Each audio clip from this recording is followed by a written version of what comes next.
So now that you've watched part 2, if you haven't seen part 1 of this story, please go back to our videos on Facebook, click and check out for the part 1 of Uncle Amos's story, how his wife sacked him from 21-bedroom apartment, how his wife dealt with his children, how she committed several abortions that didn't belong to him, and how a married woman who wasn't sleeping with her husband contracted syphilis, gonorrhea, and other sexually transmitted diseases. You would find this probably in part 1. So please go and watch it. Get the beginning of the story.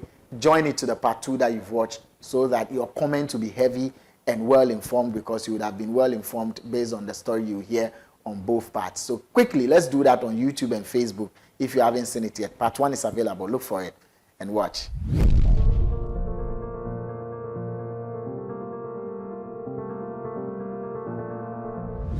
Another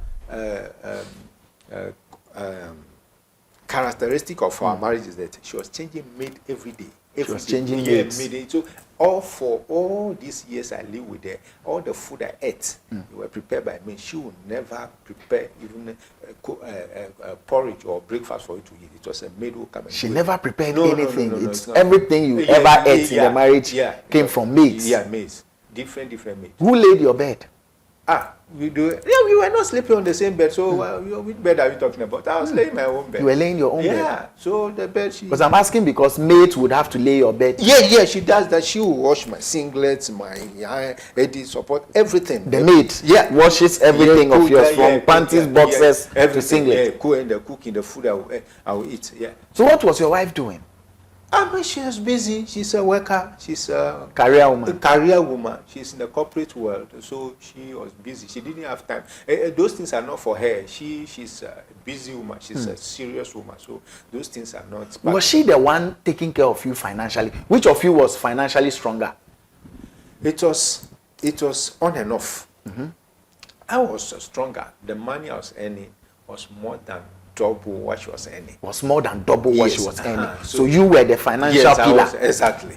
But she was also contributing. Right. Yeah, she was contributing because the things we're handling, there were many at the same time, because some of the things were self-inflicted, unnecessary expenditure that we had to deal with. So the burden was so much on me. So I said, look, I couldn't do it alone. Let's do it together because it's a family. So she was also contributing, but I was contributing more. Exactly, because as a man of the house. Exactly. Yes. When I travel, by the time I was traveling, by the time I came back, there will be a list of items that you needed to buy. You buy this one, there's this one, there's this one. You have to buy this one. Then she had a preference. No, this one is not quality. You have to buy this particular one, the one that is more expensive, so that you can drain your resources fast. And so that is the thing. I took it in the stride, with my stride, and we were living like that. But you could see clearly that the plan was that we are going to. So there were times when you will tell you, what is marriage? What is marriage? Once I have 1 or 2 children, I'm okay. I get a very good maid. I take care of my children. What is marriage? I'm not in marriage. You'll be still saying these things to you. She'll be saying it to you. Yes, you are driving. She's sitting by your side. You'll be telling you that thing. So there was a time, there was an American president who came to his native country. I know you know the president I'm referring to, in East Africa there. And the people, by then they are part this LGBTQ in that president's country. So just a normal conversation. So I was telling her that, I support this idea. I mean, people, myself, they are right, but they should not influence other people unduly and this type of thing. Is that the only crime? Is that the only sin? If people want to be this or that, is it a crime? So you don't know where her stand was on certain things. So you could, and every time there's anything, it is. You will get mad, you will die, you are not supposed to be alive. I'm praying. She was praying for me to be arrested by the police so that I go to jail. For what crime? And apart from the money issue, she was accusing me. Even if I was sitting with her in the same house, she would be telling me that I have girlfriend, because she was not allowing me to, have sex with her. have sex with her. So she said I'm sleeping with everybody in the world except her. So those were the accusations. Those are the accusations. Did you ever catch her red-handed, apart from the things you saw on the phone and the men coming to the house? Did you ever see something greater? She's very shrewd. She's very secretive and all those things. So most of the times, I have, like I told you, I also have my own way of monitoring her. There were times when she said she was going to work, and then she was appearing in another town. Another town. And so, and when you check the town in which she was going, the claim was that she was looking for land there, plot of land and all these things. So when I follow that trend, all I was meeting was names of hotel attendants and all those things. And I followed up and went to the town and to look at the hotel. So I didn't know how buying a land and going to a hotel I connected. This is not, is it a business she was doing? No. Somebody said somebody was giving her a plot of land. So it's a man. And whenever they were going there, I was never informed. So she would just leave the house and say she was going to work. But when you follow it, then you are told she hasn't come to work. Then she has gone there somewhere else and come back. I will not tell you anything. Did you start having bad thoughts against her? Did it sometimes flash your mind? Not bad thoughts about her, but I was feeling sad that I was wasting my time. So yeah, I was seeing that she was using me, and she was wasting my life. She was wasting my time. And so it was a pain against myself, and then a pain. So when I saw her, I was always sad. I was always angry because I'm anti-divorce. I wanted to have a happy home. And then I told her at the beginning that, please, if you are not committed, don't come and waste. I said, no, I'm committed. Later on, she told me at a point that she was not even committed. That, marriage is... So like what I was telling you. So, yeah. So things did happen. Were you tired of the marriage? I was frustrated. I was just frustrated because, you see, when you are committed to something, tiredness doesn't come easily. But you become frustrated. I became frustrated. I was being frustrated. Did you involve families? Oh, not only family. I involved men of God. So at a point, the family, I didn't go to my family quickly. I went to her family. What they were telling me all the time is that, oh, this issue is a marital issue. Oh, we will come in, it will be resolved. And because at that point they saw her to be comfortable or having some upper hand sort of, they were dragging their feet because they knew this is a court marriage. If you wanted to get out, you have to go through a process. You have to get a lawyer, you have to go to court and then file and do this. And so they knew I was locked up. They knew you were locked up. They knew I was locked up. So they were just paying lip service to it. They were paying lip service. They were paying lip service. Yeah. How did you get out of the house? Did you eventually decide on your own to leave for your sanity, or she sacked you? I had keys to my room. We were living in the room in the house. So because she has ostracized me, and then we were not sharing any bed. So I had a room to myself. I traveled one day to another African country. When I came back, put my bag down, I had to do a report for those who sent me to go and work for them. It was a consultancy something. She locked the main door that will lead into our room before I enter my room. She locked it. So I had to sleep in a church. I was sleeping in a church around. And then at a point, she changed the padlock that will lead to the room. So I had keys, but the keys were useless. Couldn't open the padlock again. So, and then at a point she resigned, and she was actually inside yes, in the room. I was not going anywhere. She was not going anywhere. No. She resigned Yeah. to be in the house. Yeah, to be in the ensure house. you don't get Yeah, in. yes, I didn't get in. At a point, one day, I wanted to go and pick one of my documents. I was doing some application online. I wanted to take a copy of my certificate. She told my our son, the older one, to enter and lock the door so that I would not have access. So I had to use my leg to push the door open. Then I entered, opened my door, and then I took the document. At that time, I was still not sleeping in the house because what I'm telling you is not a secret. This is something neighbors they knew, they were watching, and people were shocked. People said, "What? What has come over this woman? What is she doing? What is she doing?" She was not listening to anybody. She was shouting. She was disgracing me. She was saying all sorts of things. So it was in my own interest to protect myself first. So I was virtually doing on and off, in and out. Sometimes I'll be there, and then sometimes I'll go and sleep elsewhere, not far in the area around. Sometimes in a church, there's a church there. I'll go Slept in a church. Yeah, I slept when in you a have a 21 bedroom house. Yes. With your wife and 2 children. Yes. So I will sleep there. So I was doing that thing. Finally, back to your question, she changed. She removed the door that was leading to my room, and the door, like what is in front of. So this is the door, and then there's a window attached. She removed the window, removed the door, brought a mason, and then they put blocks there. So they sealed. They sealed your door. Yeah. They removed the door, sealed it, and plastered the place. And then, so if you have not ever seen that door or window, you will never know that there's a room. Yeah.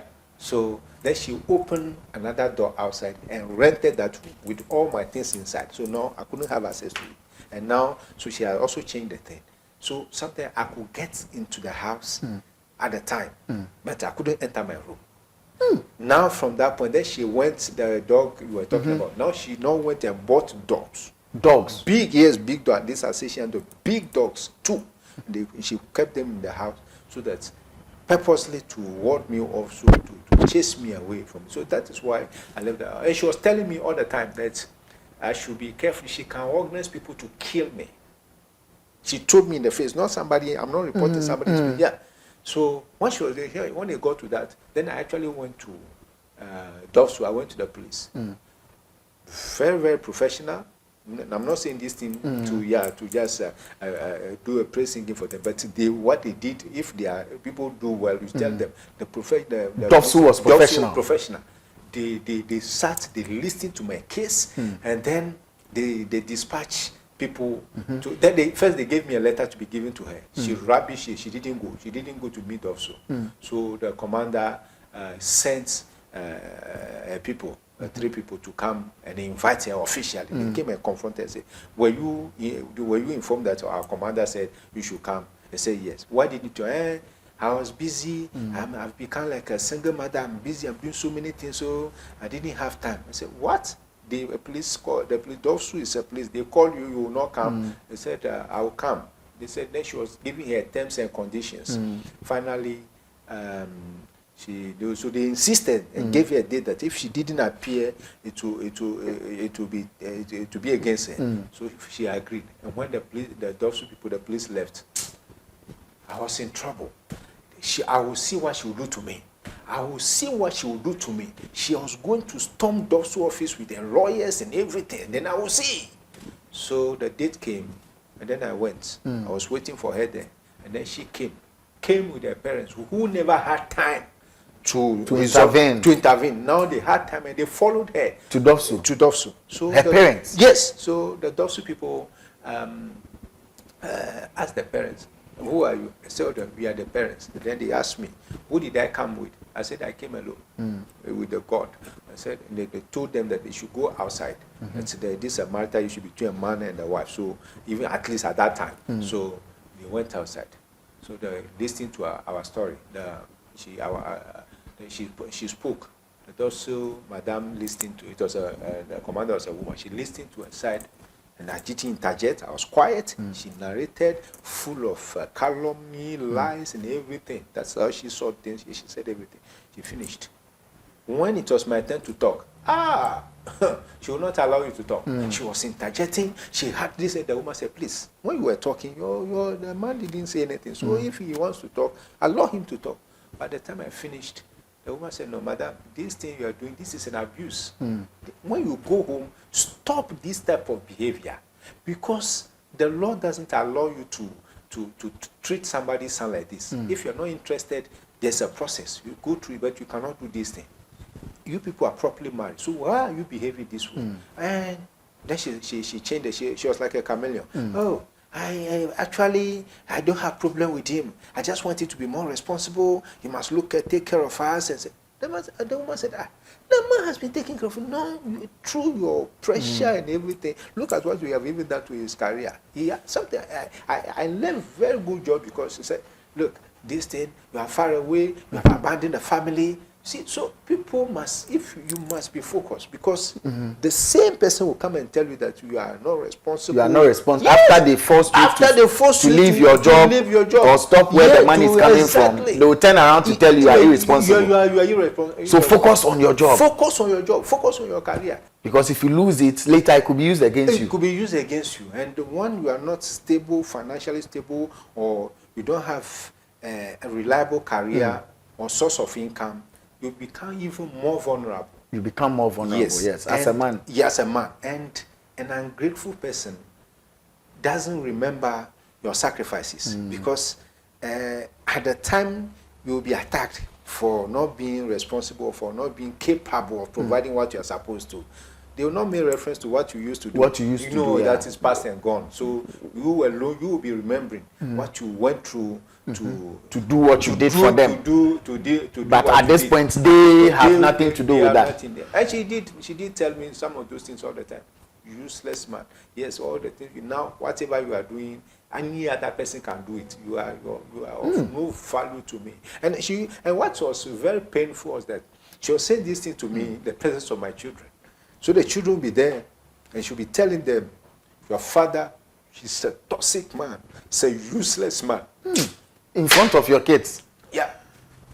Do you think that she turned the children against you? Oh yeah, she has been telling, she has turned them. The younger one, the first one is a bit old, so he's been pumping things into his head. And then she's been using violence against them too. How? She's been slapping them. Oh. To coerce them into submission. Into submission. There was a time I was there. The small one, there are two, was riding a bicycle. She, as if she was watching TV, and that TV, I bought it, 47-inch, brand new, Hisense. One day, I'll come back to the story. I went for a walk. I normally used to go for a walk. By the time I came back, I think something was used to hit the TV, so the screen broke. Brand new TV, has a 5-year warranty. I started looking for that screen. I couldn't get, so the TV was condemned. Brand new TV, 47 inch. Yeah, condemned. So, condemned. So, and then she told me it was my children who broke it, which I didn't believe. Other things followed that proof that she was the one who did that. Yeah. So the small boy was riding a bicycle in front of her. She just used her two hands as if she was fighting with her colleague. Yes, at the co-equal. And pushed this boy. The boy fell down with the bicycle, was crying uncontrollably. And she was just there and moved.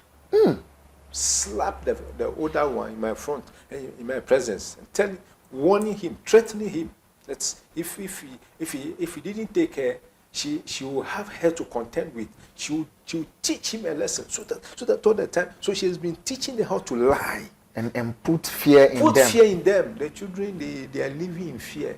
They become timid. They have become timid. And she is still the one taking care of them. Yes, but she has thrown me out of the house. Yeah. She has thrown you out of the house. Yes, so she has blocked. For how long have you been out of the house? Oh, the whole this thing I'm telling you, the apogee, the climax was around 2017.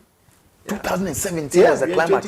And from then till now, you've not been stepping foot in your house. I'm concerned about the children, so I make the effort to go there. But because she has not bought this dog and things, so but this year I made the effort with the because of her nature. Everything about her is fake, lies upon lie. So if you go and then meet her alone, she could say tomorrow that you never came. You never didn't came, yeah. So I had to go with somebody. So we went and then met her, and then it was the same story. Even that one, it was like some miracle because she was not expecting it. If you have told her, she will have. Yes, if you tell her, you wouldn't go. Yeah, because that she will give you an excuse. Exactly. Because so you go there unannounced. Unannounced. So we went and then we met her. She was taken aback. She was surprised to see us, and then when we went, she brought water. That served the one I went with water and made it. You didn't even want to. She didn't even want to. No. So when we were making the person who took me there was talking to her. Anytime the person said, "Your husband," I said, "No. That is the father of my children. It's not my husband. It's not my husband." Yeah. So that is it. Has the marriage been officially dissolved? The marriage is like it had just died a natural death. Yes. Yeah. But on paper. On paper, no. On paper, no. Yeah, because the process, I made a lot of effort. I went from the DOFSU. I told you about DOFSU. I went to legal aid. Legal aid. Legal aid commission. They gave me a letter to be given to her. She will not bother. She will not go. So how do you do that? So from there, I also went to court in Adenta, and the filing process is what is. Because since I left there, you see me in a better state now. But by then, the things the things I've been going through it's not easy. Yeah, it's not easy. So I was not having any proper work again, anything substantial again. So the filing fees and things were so outrageous. So you haven't been able to file for divorce. But is it disturbing you? Do you want to file for divorce? Yes, I really want to file for divorce. Do you want to get out of the marriage? Yeah, no, not that I want to get. I've been thrown out of the marriage. So why are you asking whether I want to? I've been thrown out of the marriage. There's no marriage. There's no marriage. Yeah, there's no marriage. There's no marriage. According to the law, if maybe lawyers will correct me, if after 2 years or 3 years you are not meeting me, this thing has bypassed. When I was even in the house, nothing was happening. So I left the house. I've been thrown out of the house from 2017 and till now. So that is it. So if you get support, a lawyer comes in and says, "I'm going to help you get this done." It's better because even for nothing at all, let me know that I don't have anybody. It's better than to this fictional marriage, fictional wife. Fictional marriage, exactly, fictional wife. Exactly. So yes. Are you seeing a woman now? No. How? Which question are you asking me? No. For now, it's about my life. It's about my safety because I didn't live there because I want to go and see another woman. It's about because she was telling me, look, I can organize people to kill you. I can organize, and then no, somebody who has been doing abortion without showing any remorse is capable of anything. She's capable of anything. Yes. And you never reported this particular statement? I did. I went to a police station nearby and told them. And you reported it? Yeah, I reported it. Yeah. To be on record? To be on record. To be on record, I did. Describe your wife in one word. She's unpredictable. She's changing. She's like a chameleon. That is how I can tell. She's like a chameleon? Yeah, she's like a chameleon. You can't tell her next move? No. Are you scared of her? What I saw, nobody needs to tell me. I am really, really scared. Yeah, I'm really scared because from afar, she looked very calm.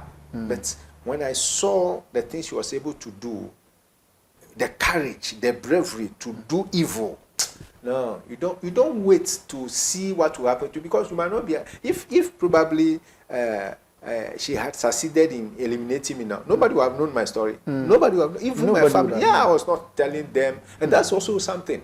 Those are some of the things that I have regretted and I've seen. Yeah, one of the things she did was that she isolated me for distraction. So she was not comfortable with my people getting closer, but her people were always coming to the house. Wow. She always welcome them. Yeah. By your people. Oh no. If I wanted to even give any small support to my family or my extended people, I had to do it in secrecy because she always had 1,001 things. We didn't have enough money. We have a lot of pressures. We have a lot of things. So the money shouldn't go there. She shouldn't go there, but she was supporting her family. Everybody in her family. I mean, I don't have mom now. My mom is gone. It's no more. My dad is no more. But she had the two. So she was always concentrating on them. I don't have problem, but to now make it like it's all about her. That was the problem. What were the regrets? Oh, the regrets were that I saw a lot of red lights, and I took them lightly, thinking that they will be corrected with time. And then another one is that it's like I gave her too much attention. I gave her too much love, which she never appreciated. And one thing too is that you must have focus, and the focus, there must be so many components in that focus. Self-development, your relationship with God, all these things, and have plans that in case you will not, exactly, you will not be wishing for something like that, but in case something happens, what will cushion me a little bit, but it was all about we.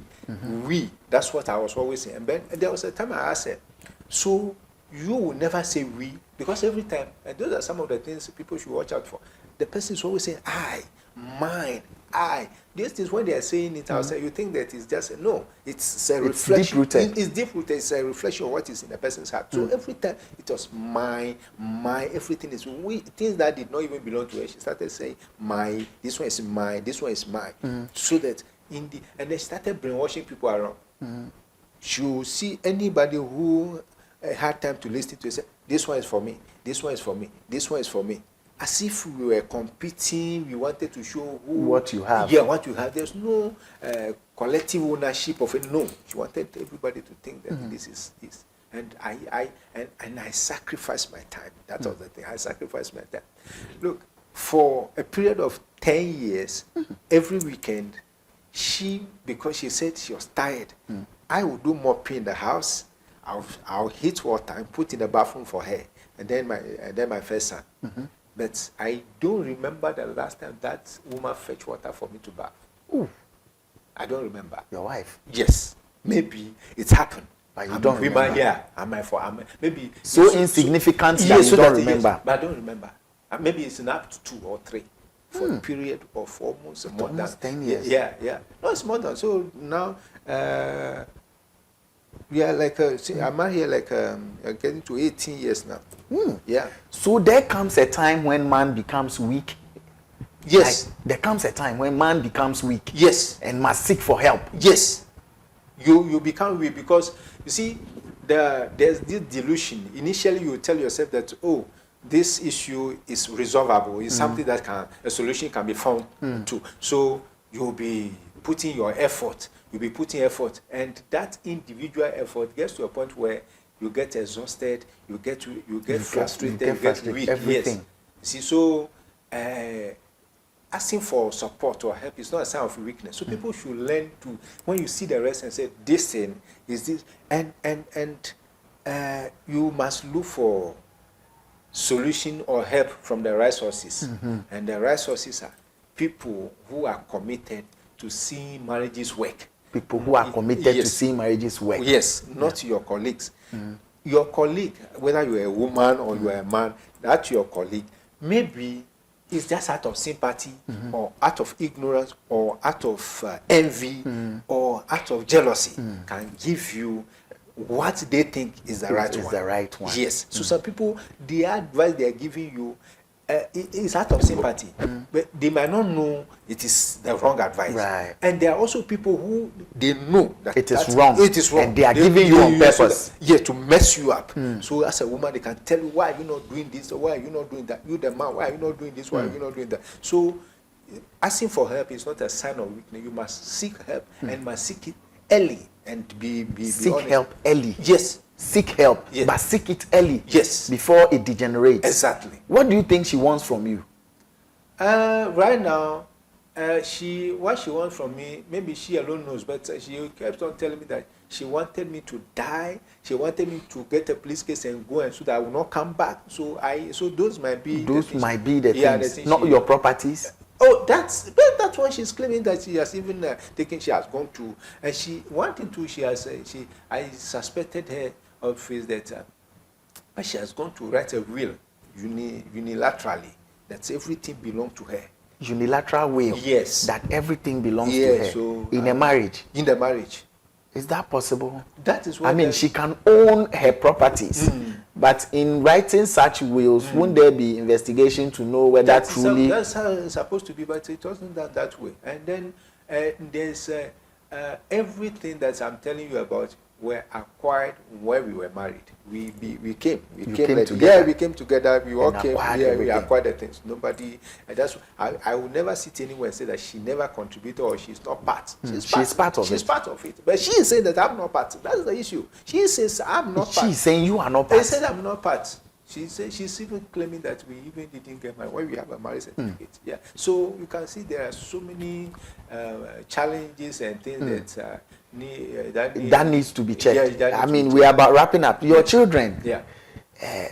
Do you see them as often as you wish, or you don't? And would you love that they stayed with you? Very, very, very important question. I have tried.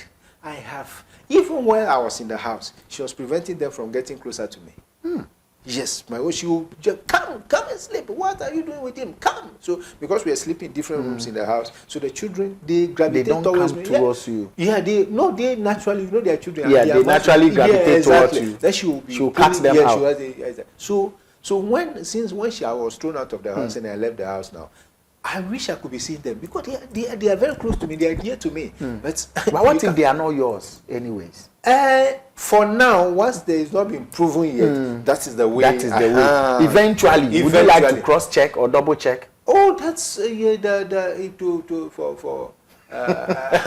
me to be sure. The person got you, Exactly. So it's a matter of time. Yeah, it's a matter of time. Yeah, it's a very valid question, though. It's a matter of time. Yeah, it's a matter of time. Wow. Yeah, it's a matter of time. We are young men. Yes. Not married. Yes. What would you advise us to look out for? A lot of things. Because there are a lot of young men watching too. And for the purposes of this answer, could you please, I mean, in all respect and humility, tell us your age so that we will know what you have seen in life. Okay. And then when you move ahead to advise us, we will know that even at his age, this is what he has been able to experience. Yes. How about me? Yes. How about this? Yes. Yes. And also to encourage us that even the elderly ones are speaking up and speaking out. Yes. Why can't I speak out too? Exactly. Thank you very much. I'm in my early 50s. Early 50s? Yes, I'm in my 50s. That's good. Yes. In terms of advice, those are the things I've stated earlier, but let me pick them one by one. And talk to us. Yeah, I want to talk to you. For the young people, marriage is not a race. And the marriage can affect you in a serious manner. And you must not go into marriage with the idea that if it works out, I'll go out. If it doesn't work, I'll go out. That idea is already preparing you for separation. So if you, the young man, you go in that this marriage, I'm going to make it work. And the young lady also comes and says, I'm going to make it work. And you are committed to it. You can stand. It will work. It will work. But the number one thing is that let God be at the center of the marriage. Let God be at the center of the marriage. It should not be theory. So, for instance, there were instances where I would call for prayers in the marriage. So let's pray, do morning devotion. You said no, she was not interested. She was not interested. Then when you are praying sometimes, whether she was manifesting or you couldn't even tell, said, are you praying against me? Are you praying against me? And those prayers were not, I was not praying against her. I was just praying general prayers, like warfare prayers and things like that. Then she would, casting and binding your enemies. That type of thing. So people should know that this world, apart from the desires that we have as human beings, there are spiritual issues also involved. So for young men, one, prepare yourself. Prepare yourself in so many ways and know that this world or this life, there are challenges. And some of the challenges, the The marital ones are very serious because that's the foundation. It's the marriage that brings about family, and the family brings about society. But so if marriages are under attack or marriages are under crumbling, attack, society is under attack. Society is under attack. So Yeah. we must not take a marriage issue as living it for two people. Oh, if you want, you grow, you get some age, you just go and get married. No, you must seek advice before and while you are even in the marriage too. You must continue to seek advice, even within the marriage. Even within the marriage, continue to seek to advice. continue to seek advice, and the marriage must have a purpose. Marriage must have a purpose. Yes. Okay. Marriage is not about sex alone. It must have a purpose. What do you want to achieve with this marriage? What is the future? The two people, if God blesses you with children, what plan do you people have for the children? The two of you. So, if these things are done and you seek advice, I think you are halfway through. Will you marry again? I need to think. Yes, you have to think. Yes. You have to think. Yes. Very, very important. Yes. Thank you very much for coming out to speak with us. I mean, I said it at the beginning of the interview that this is going to be a really long and deep one. So we're doing a part 1 and 2 of it. That's why we allowed him to speak everything out. A lot you heard. What has been your experience? Share with us. What would be your advice? Share with us. What do you think Uncle Amos should do at this point? He wants to get out of the marriage. On paper, in fact, emotionally and naturally, the marriage is dead. But on paper, it is alive. How does he get out of it officially from the paper? What should he do? If you're a lawyer on this platform and you think you can help, get in touch with us. We'll connect you to Mr. Amos, and then you take it from there. Because for a man his age to be able to come up and speak this open and this raw, it tells you men are going through a lot. Did you feel like, I'm a man, I shouldn't speak at a point? I'm a man, I can handle it. I'm a man, man doesn't cry. Or I'm a man, if I talk, people will say I'm weak. Did you also go through those series of, mind thoughts, I should put it? Exactly. Yes, I did. I initially, whenever you are facing challenges, you think you have the capacity, you have the skill, you have the ideas to solve them. But some cases, the more you solve them, the more complicated it becomes. Because for any relationship to thrive smoothly, the commitment level of the two people involved or the people involved must be apart, might not be the same.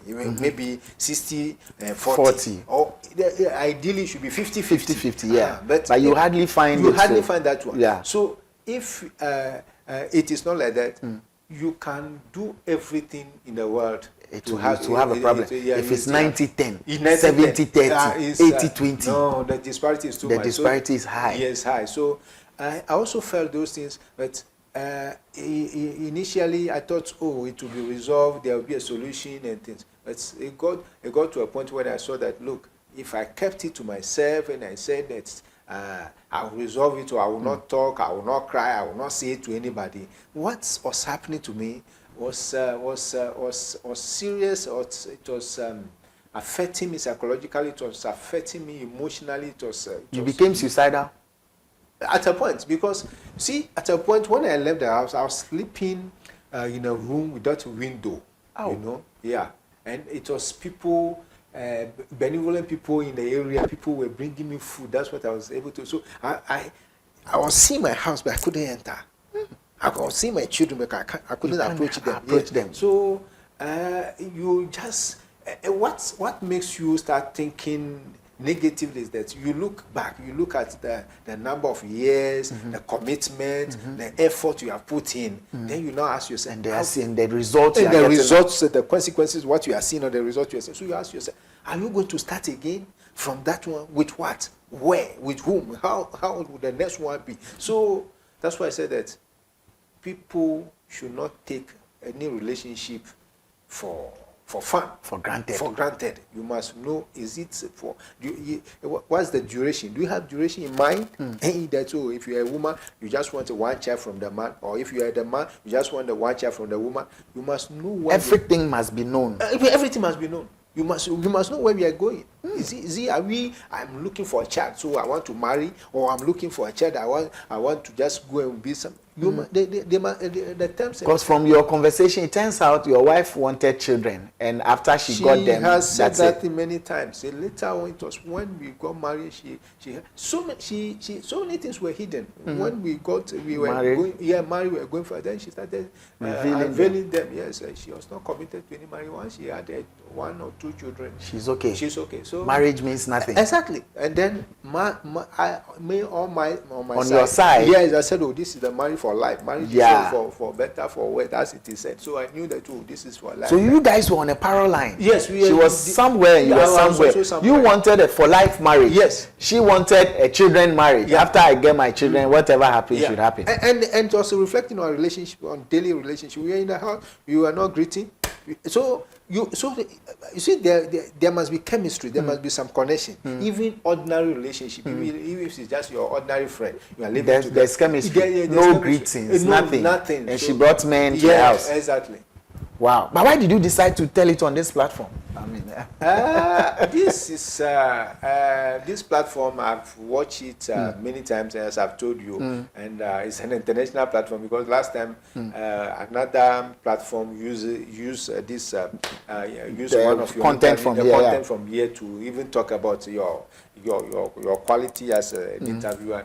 So I know that this is a place a lot of ears can hear what is here, and the eyes will see what is happening. And it is always good to share things like this, so that you either encourage people and then also discourage the wicked ones.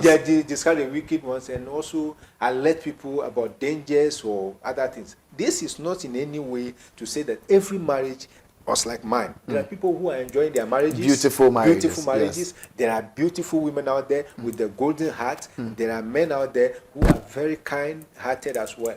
But there are other people too. When you meet them, that will be the turning point towards the negative. Yes. Thank you very much, Uncle Amos, for sharing this with me. If you want to get in touch with us with your story as well, call 0249 721410, 0249-721410, or leave a WhatsApp message and go straight to the point. Don't just do hi and go. Hi, add your name and tell us why you are getting in touch, so that we can respond to you quickly. Plus 233-249-721410 for those of you outside. And we'll definitely be here to listen to you and share it with the rest of the world. Who knows how many lives Mr. Amos or Uncle Amos has saved sharing his stories? You never know. A lot of people. Come and let's hear you as well. Thank you. We out.